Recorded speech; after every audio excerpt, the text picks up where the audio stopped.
शिरडी के साईं बाबा का इतिहास। साईं बाबा को ईश्वर का अवतार माना जाता है, जिन्हें हिंदू और मुस्लिम दोनों धर्मों के लोग समान भाव से पूजते हैं। साईं बाबा एक भारतीय धर्म गुरु थे, जिन्हें लोग वैश्विक स्तर पर पूजते हैं। उनके अनुयायी उन्हें फकीर, संत, योगी और सतगुरु मानते थे। साईं बाबा के जन्म और उनके धर्म को लेकर कई विरोधाभास प्रचलित हैं। कोई उन्हें हिंदू मानता है तो कोई मुस्लिम। फिलहाल वे सभी धर्मों का आदर करने वाले एक चमत्कारी व्यक्ति थे, जो कि अपने पूरे जीवन भर सबका मालिक एक ही जप करते रहे। वे सभी धर्मों के लोगों से हमेशा प्रेम पूर्वक मिलजुल कर रहने का आह्वान करते रहे। साथ ही हिंदू मुस्लिम दोनों धर्मों का पाठ पढ़ाते रहे।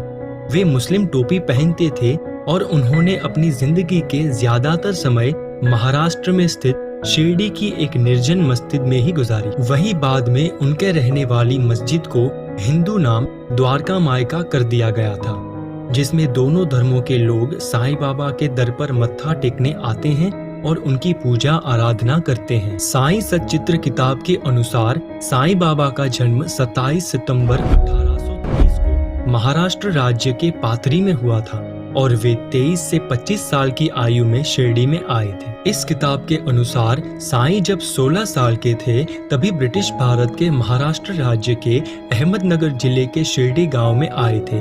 वे एक सन्यासी बनकर जिंदगी जी रहे थे और हमेशा नीम के पेड़ के नीचे ध्यान लगाया करते थे।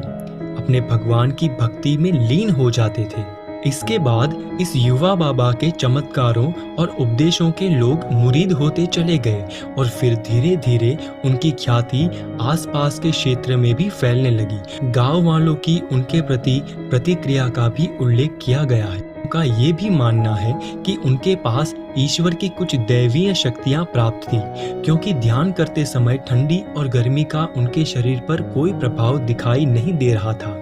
दिन में वे किसी से नहीं मिलते थे और रात में उन्हें किसी का डर नहीं था, जिनके सहारे वे लोगों की मदद किया करते थे। संतोष, मदद, आंतरिक शांति, समाज कल्याण और ईश्वर की भक्ति का पाठ पढ़ाने वाले साईं बाबा का शुरुआती जीवन के बारे में आज भी रहस्य बना हुआ है। कई दस्तावेजों के मुताबिक एक ब्राह्मण परिवार में जन्मे थे, जिनके बाद एक सूफी फकीर द्वारा गोद लिया गया था।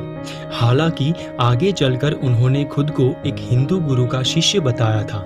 साईं बाबा के धर्म को लेकर फैला भ्रम। उन्होंने अपने जीवन का ज्यादातर समय शिरडी के एक मस्जिद में मुस्लिम फकीरों के साथ बिताया। वे हिंदू और मुस्लिम दोनों ही धर्म का आदर सम्मान करते थे।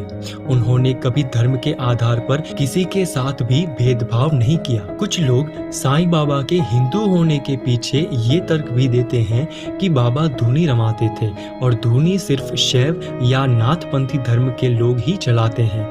इसके साथ ही वे हमेशा अपने माथे पर चंदन का टीका लगाते थे एवं और उनके कानों में छेद थे, जो कि सिर्फ फकीर नाथपंथी ही करवाते थे। साईं बाबा के हिंदू होने का ये भी प्रमाण है कि वे हर हफ्ते विट्ठल के नाम पर भजन कीर्तन का आयोजन करते थे। यही नहीं, साईं भगवान के कुछ समर्थक उनके हाथ में भिक्षा मांगना, हुक्का पीना, कमंडल, कानों में छेद होने के आधार पर उन्हें नाथ संप्रदाय से भी जोड़ते हैं, जबकि बाबा की वेशभूषा के आधार पर उन्हें कुछ लोग मुस्लिम संप्रदाय से भी जोड़ते थे और उनका नाम साईं भी फारसी भाषा का ही शब्द है, जिसका अर्थ संत है, जो कि उस दौर में मुस्लिम सन्यासियों के लिए इस्तेमाल होता था। शिरडी का साईं बाबा मंदिर। महाराष्ट्र के अहमद जिले में स्थित शिरडी गांव में बने साईं मंदिर से आज लाखों करोड़ों लोगों की धार्मिक आस्थाएं जुड़ी हुई हैं। इस मंदिर में दर्शन के लिए दुनिया के कोने कोने से लोग पहुंचते हैं। साईं बाबा की शिक्षाएं